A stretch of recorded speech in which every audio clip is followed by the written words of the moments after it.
Welcome back to the channel, everyone. This video I'm going to talk about another tool that's pretty much indispensable, and that's a friction jack. Now, a lot of guys call these monkey on a stick. It's actually about a 3/4 inch metal shaft, and it's got this jack on here. Comes with the handle, and this thing will swivel around anywhere you need it. And what's nice about these, to release the pressure, you push down this little thumb lever here, but you can take it, flip it over, and now you can actually pull together with it. It's got a bent end on one end like a hook. It's also got a little piece welded on there. And sometimes that will catch on a little edge that you need where you can't fit something against, like this end. But you can push, you can pull, you can do all kinds of stuff with this. And I remember when I bought this thing, once again, years ago, and I was working in a shop, and the instructor that I had in the trade school back in the middle 70s, he had quit doing that. He quit working for the school, and he took a job with an insurance company as an appraiser. And he come in the shop one day, and he seen this thing. It was brand new. And he says, well, you kids buy all this stuff today. He says, we had to make all our own tools. So I asked, I said, well, what'd you make this out of? And he said, this was a bumper jack from a car. And I'm thinking this is going back, it could have been a 40s or 50s. I never did ask him. And the shaft was a steering shaft. They take that out of the center of a steering column, and the bumper jack was the same diameter. And he said, you know, they'd heat it up and they put the end on it, but he said they made their own. I said, well, you know, I don't have access to a 30-year-old car to get parts out of, so had to buy one. But I'm going to show you what you can do with these things. And these things are real handy. Once again, it's another tool that every technician should have. And I haven't checked the price on these. Once again, they're not that expensive. They might be now a couple $100. I probably paid $70 for this thing, you know, 40 years ago. But let me show you what they can do. Now, when I bought this, it also come with this attachment here. You can put this on here if you need it, and it's got different ways to hook stuff. This will fit into a hole.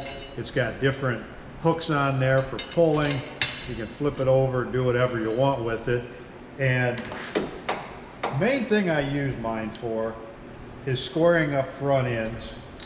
And if you watched my video on the pogo stick, how you can adjust your core support, pushing it forward, pulling it over. You can do the same thing with this, but with this you can put tension on it, and then you can measure and see if you're getting enough movement out of it. So something like this, you could come in here and we could catch this hole in the core support right there. We're going to butt it up against the top of the strut. And now, with some tension on there, we can tram it and see if we're going to get enough movement, see if it's going to do what we want to do. We can go lengthwise with it. Sometimes it's a little bit tricky to find something to push against back by the cowl without doing any damage. There's not a whole lot back there on most of these cars. You know, the flange on the firewall, you don't want to use that because you'll bend it. But usually the strut, the tower here, the bolt or top of the strut itself, and you're not putting a lot of pressure. You're not really going to damage anything. But just take it easy. Watch what's going on both ends. And that's why this attachment works pretty nice for in these holes. And it's got some ridges in there too. You can see them. So it won't slide out on you. But be careful that you're not damaging the holes in the core support or whatever you're using. The hook works real good for getting on stuff. That'll spread the force out a little bit, the pressure point, keep from damaging stuff. But these things are just super handy. Sometimes you can come back here, what I've done before, if the hood is off and the fenders are off, and you need to move the very front of this core support if it's not welded in, but you need to hold it into place to weld it. Put a bolt back there where the hinge goes, use one of those hinge bolts on top of the cowl, and then catch a hole or something in this core support. You can put some tension on it, push it forward, and weld it into place, whatever you're going to do. So Let me show you something else I use this for.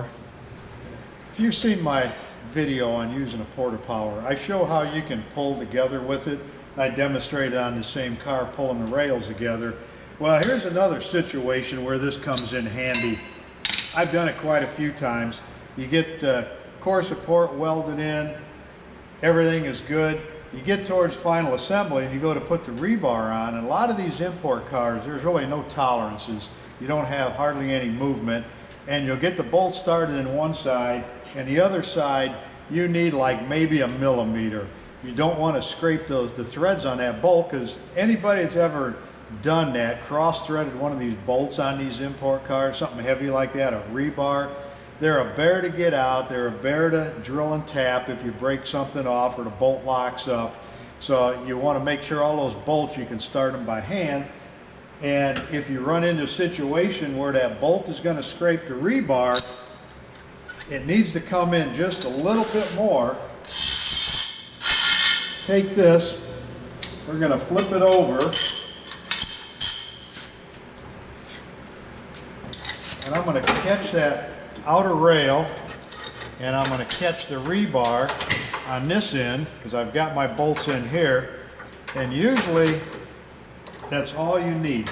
You might only need a millimeter, maybe 2 millimeters, just enough you can get these bolts lined up. And a lot of times once this rebar is on, you don't have room to get the Porta Power anymore. You can't get the chains around it. And this is just a lot handier sometimes to grab something like this as opposed to the Porta Power. Now you don't have as much power here, but it's really handy. It fits into tighter areas. And this thing comes with this handle for the jack, and it's about 10, 11 inches long. And don't take and put a pipe on here, a cheater. I'm guessing that when they send this, that's engineered for this jack right here. So you could either break something inside. Probably the least you're going to do is bend this, but I'm thinking it's all engineered together that as much as you can pull on this, you're not going to destroy the jack in there. And this has actually got a little bit of a bend to it from all the years of use and pulling on it. So it'll take some abuse, but don't over abuse it. Match it to the job, but it's one of those tools that you really can't do without. I use it too if I got a car sitting in a stall and I'm putting a new core support in it, and I want to get the car level and get the core support level. I want to make sure everything is sitting square. And if you need to come up with one end on the car, because a lot of times what I'll do, I'll just take a tape measure from the floor to the frame rails on each side, make sure it's the same height, and then come up and measure the height on the core support. Doesn't do any good to set the core support to the level height or even height if the car has a little bit of a offset to it. It could be a low tire or something. So you can come in here wherever you can catch a spot, and if you need to come up 1/8 of an inch, now you're going to come in here and measure from the top of the rebar down to the floor. It's sitting nice and even. Now you come up here and you're going to measure the top of your core support down to the floor. So you know everything is going to be in line. So they're just really handy to use. It's like I said, it's quicker than grabbing a Porta Power. And you're going to find a million uses for it. With this attachment on here, there's all kinds of stuff to do, but you're not limited to just what this is. You could put a strap on here, you could put a chain on it, whatever you need to do. Chain around this thing if you're trying to pull something together and you can't find anything to hook it to, or maybe it's too short, you could run a chain back to something.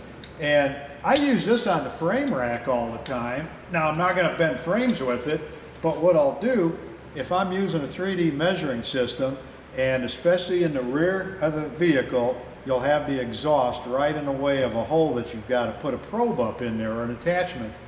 And instead of taking the exhaust off, usually you can, with a strap or a chain, or sometimes you can just hook part of the tailpipe and catch the rebar from underneath, and you can just pull the exhaust over a little bit. And you can, with the rubber mounts on there, you could either take them off, but those things are moving. If you can get 1 inch out of it, sometimes that's all it takes. You're not spending time taking the exhaust system out of the way. So, 1,000,001 uses for this tool. like I said, they're not too expensive, and the usage you'll find for it will pay off in the long run. So anyway, I hope this video is good. If you liked it, give me a thumbs up, and remember, hit that subscribe button. Thanks for watching.